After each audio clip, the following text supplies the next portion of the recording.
Comment vous enseignez le sport un petit peu avec des jeunes autistes pour l'inclusion dans le sport, etc. La première chose, c'est qu'ils trouvent du plaisir et je communique beaucoup avec eux en leur proposant plusieurs ateliers et en fonction de l'atelier qu'ils préfèrent. Là, on table dessus dans un premier temps et puis à fur et à mesure, je les emmène sur d'autres disciplines. On va prendre comme Noé ou comme Wally qui aiment bien faire du vélo. Tout à l'heure avec Wally, j'ai fait un petit peu de boxe. Allez, vas-y.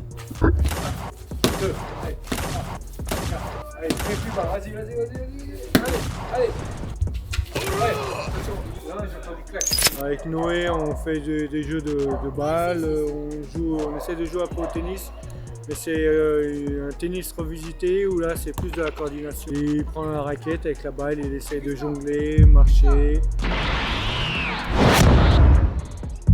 Bien joué, Lobé! Puis on fait aussi un peu d'endurance avec le vélo elliptique, le tapis roulant. Et après, j'en fais faire aussi de la proprioception.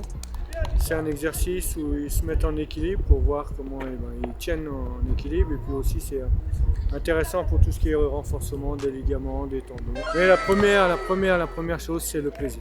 Comment vous abordez la communication, l'interaction lors des séances, si vous faites des ajustements, etc. J'ai dû adapter mon langage avec des mots très simples, parler tout doucement. Allez, vas-y. 1, 2, allez. T'as vu? Regarde, une seconde. Voilà, parce que si c'est comme ça, tu perds. Et répéter. Et, en fonction de comment ils me regardent, même s'ils n'arrivent pas trop, certains malheureusement, à communiquer, mais avec les gestes, je leur montre une raquette, je leur montre des pattes d'ours, je leur montre le vélo, des balles. Et en fonction de ça, ils viennent choisir. Si on prend le cas de Mathéo, la première fois qu'il est arrivé, il prenait des balles de tennis. Il est perché à chaque fois. Et à fur et à mesure, je lui lançais la balle, il me l'a relancée, il me l'a relancée. Puis maintenant, je dis Mathéo, lance-moi la balle, il me la lance. Il y a le gros ballon Swiss Ball où il aime bien s'asseoir dessus et sauter, pareil en équilibre.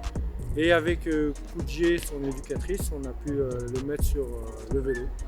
Et donc une progression très très intéressante. Et quand un Koudjé n'est pas là et c'est un autre éducateur ou éducatrice qui est avec lui, on voit tout de suite la différence. Il se sauve, il court, donc il teste.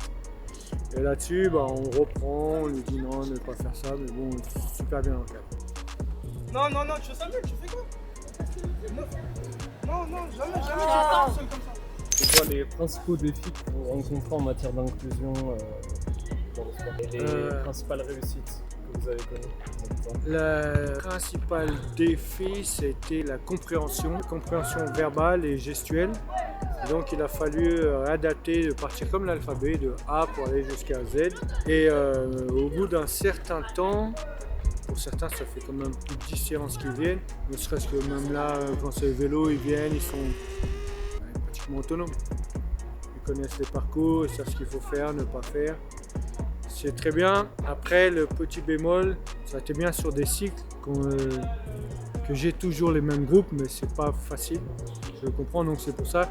En fonction des groupes, et maintenant je les connais un peu plus, les enfants, j'adapte les séances. Je fais de l'individuel pour certains. Sinon, les autres, c'est collectif. Super. Merci beaucoup.